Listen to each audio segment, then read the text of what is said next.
Given two subspaces V and W of Rn, we need to show that V intersection W is a subspace of Rn.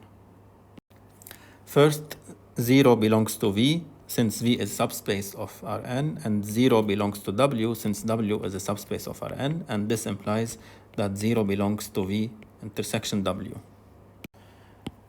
Now let's show that V intersection W is closed under vector addition. For that, let's take two vectors, x and y, in V intersection W. So let x, y be two vectors in V intersection W. Since x, y are in V, and V is a subspace of Rn, it means that x plus y is in V. Same, since x and y are in W, and W is a subspace of Rn, then x plus y is in W, which implies that x plus y is in V intersection W.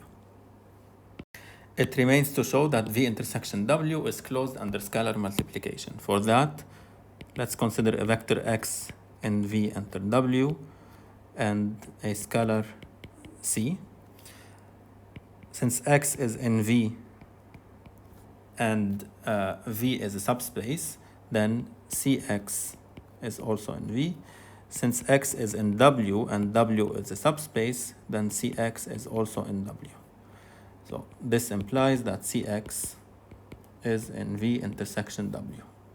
In conclusion, we showed that V intersection W contains the zero vector, V intersection W is closed under vector addition, and V intersection W is closed under scalar multiplication.